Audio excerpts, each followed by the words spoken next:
Miguel Ángel Buonarroti. Miguel Ángel nació en 1475 en una familia aristocrática. Debido a los frecuentes embarazos de su madre, ésta apenas tenía tiempo para cuidar de él, así que vivió sus primeros 6 años con la familia de un cantero. Como era de esperar, nació con un talento excepcional para el arte, pero su padre no supo ver su talento y le envió a una escuela con el objetivo de que éste se convirtiera en un abogado. Miguel Ángel tenía que dibujar a escondidas para que su padre no le pegara, ya que éste consideraba que la profesión de artista era indigna de una familia aristocrática como lo eran ellos, aunque su familia ya hacía tiempo que perdió gran parte de su estatus social. Pero finalmente, a la edad de 12 años, su padre dejó que Miguel Ángel ingresara de aprendiz en el taller de un artesano, comenzando así su formación. No sabemos qué le hizo cambiar de opinión, pero tal vez fuera que Leonardo da Vinci lo estuviera petando por aquel entonces. En ese periodo de su vida, entre otras cosas, aprendió de la filosofía de la antigua Grecia que un espíritu noble se pone de manifiesto en un cuerpo hermoso. Y eso es algo que se vería reflejado en la belleza de todas sus obras. Aunque él mismo se consideraba un hombre feo, durante su aprendizaje en el taller, Miguel Ángel tuvo una confrontación con otro alumno que ocasionó que éste le rompiera la nariz de un puñetazo, quedándose Miguel Ángel con una nariz chata para el resto de su vida, todo un plus para su ya baja autoestima. Por entonces, todos los típicos artistas del Renacimiento eran rebosantes de confianza y pasión. Sin embargo, Miguel Ángel era diferente. Él se encontraba dividido entre una poderosa pasión que impulsaba su espíritu creativo y una melancolía que le paralizaba. Tenía una personalidad difícil de llevar, y eso le ocasionaba constantemente malos rollos con la mayoría de las personas con las que se relacionaba. Cuando terminó su formación, Miguel Ángel comenzó a esculpir algunas obras por Florencia, Venecia y Bolonia.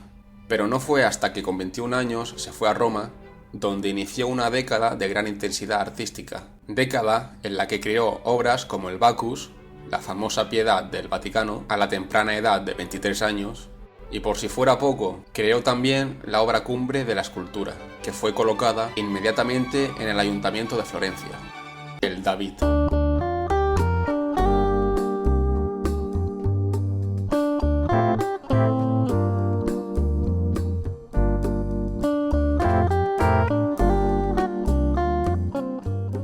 En la Florencia de la época, la competencia entre artistas era tan feroz que aquel que se permitía un descanso caía inmediatamente en el olvido. El aire estaba saturado con el deseo de alcanzar el honor y la gloria, y Miguel Ángel pretendía eclipsar a sus rivales con la construcción de ese David. Tan obsesionado estaba con su proyecto, que muchas veces llegaba a dormir junto a él durante los más de 2 años que tardó en esculpirlo, pero con su esfuerzo y dedicación logró que lo acreditaran como un artista de primera línea a la edad de 30 años. En el año 1505, el Papa Julio II quería redecorar la capital de la cristiandad, el Vaticano, por lo que contrató y trajo a Roma a los mejores artistas de toda Italia, entre ellos Miguel Ángel, para que realizaran diversos trabajos artísticos. El primer proyecto que el Papa le encargó a Miguel Ángel fue el de construir una tumba gigantesca similar a la de los emperadores romanos, un proyecto que le entusiasmaba tanto a Miguel Ángel que éste estuvo dispuesto a besar sin duda a los pies del Papa para conseguirlo. Esa tumba era el proyecto de su vida. Planeó hacerlo de 3 pisos de puro mármol, una estructura monumental con más de 40 estatuas de origen bíblico. Pero de pronto, mientras Miguel Ángel ya trabajaba en ese proyecto, el Papa decidió cambiar de prioridad y pasó a Miguel Ángel a desarrollar otro tipo de encargo. El encargo que más tarde se convertiría en el encargo más famoso de toda su vida: pintar a los 12 apóstoles en el techo de la Capilla Sixtina. Él era un escultor con apenas experiencia como pintor, por lo que verse en un proyecto tan ambicioso en el que tendría que pintar unos frescos a unos 20 metros del suelo le parecía toda una tomadura de pelo. Además, estaba profundamente herido por no poder completar él mismo la tumba del proyecto anterior, pero no podía hacer nada ante la decisión del Papa, así que aceptó el reto, colocó unos andamios y decidió pintar siguiendo la temática de la creación, el Génesis, con sus escenas de condena, perdón, sufrimiento y liberación. Todo lo bueno. Durante la creación de la capilla, Miguel Ángel nunca quedaba satisfecho con los dibujos, por lo que muchas veces deshacía lo que había hecho, discutía con sus ayudantes y volvía a repetirlo en varias ocasiones. Él se sentía muy frustrado. Un dato curioso de Miguel Ángel es que vivía junto a sus aprendices en unas condiciones miserables, y lo único que comían después de un día duro de trabajo era una triste y cutre sopa. Vosotros pensaréis que esto se debía a que los artistas solo se hacen ricos después de su muerte, ¿verdad? Pero eso es una mentira muy grande. Miguel Ángel ganaba 50 veces más que cualquier otro obrero de la época, y cuando trabajó para el Papa se convirtió en uno de los artistas más adinerados de la historia, pero decidió vivir como si fuera un pobre debido a su avaricia, que era un rata, vamos. Respecto a su vida personal, al igual que Leonardo da Vinci, se decía que era asexual. No hay constancia de que mantuviera relaciones sexuales con alguna mujer en toda su vida. Él creía que si un hombre quería vivir durante muchos años, debería evitar enamorarse de una mujer y no practicar el acto sexual con ella.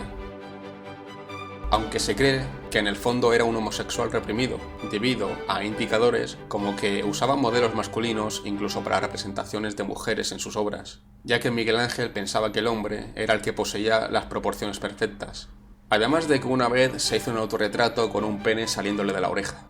Pero todavía hay dudas de si era homo o no. Por cierto, Miguel Ángel, al igual que Leonardo, pasó años diseccionando cadáveres durante su aprendizaje de la anatomía humana en secreto. Ya veis que estos dos tenían unas cuantas cosas en común, aunque se llevaran bastante mal entre sí.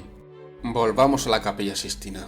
Durante su realización, Miguel Ángel enfermaba constantemente, se sentía acosado por la ansiedad y las pesadillas que le traía un trabajo tan monumental, junto con las presiones continuas del Papa. Después de un tiempo, además el pintor comenzó a quejarse de un agudo dolor causado por los años de hacer contorsiones en el andamio mientras pintaba la capilla. Decorar la primera parte del techo de la capilla le llevó 2 largos años, pero solo le llevó a uno el terminar la otra mitad restante, aunque todavía faltaba la parte más importante de su obra, la creación de Adán. Pero por entonces, Miguel Ángel ya había mejorado tanto su técnica que pudo pintar a Adán en tan solo 4 días, y en noviembre de 1512 la obra estaba terminada al fin, convirtiéndose así en una de las composiciones artísticas más grandes de la historia.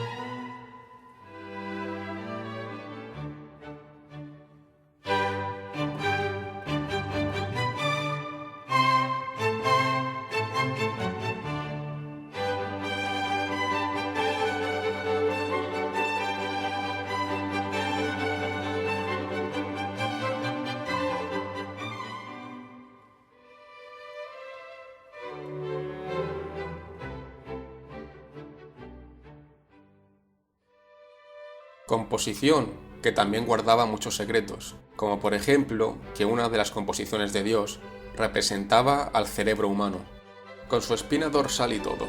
Se desconoce si fue a modo de referencia a que Dios era la mente creadora o a que Miguel Ángel pensaba ya por entonces de que Dios era una invención del ser humano y quiso burlarse del Papa debido a las continuas tensiones entre ellos dos. Cosa que cobra un poco de sentido cuando 29 años más tarde, Miguel Ángel, ya con sus 66, desveló el fresco del juicio final que se escondía en la parte del altar de la capilla, es decir, que puso las puertas del infierno donde se sentaba el mismísimo Papa. Este fresco contemplaba escenas grotescas, una composición de más de 400 cuerpos desnudos con Cristo en medio, decidiendo quién iba al cielo y quién al infierno, una obra apocalíptica considerada por algunos de herejía. A pesar de todo esto, Miguel Ángel fue el artista favorito de 9 papas consecutivos, y una vez terminada la capilla, Miguel Ángel pudo retomar su ansiado proyecto de la construcción de la tumba de Julio II, entre otros más proyectos como la construcción de la Basílica de San Pedro, pero no llegó a terminarla. Y la verdad es que nunca más llegó a realizar una obra tan grande y famosa como la que irónicamente más odió realizar.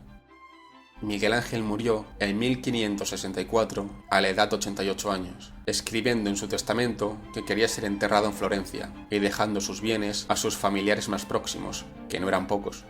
Y así concluyó la vida de otro de los artistas más influyentes de la historia del Renacimiento, el gran pintor y escultor Miguel Ángel Buonarroti.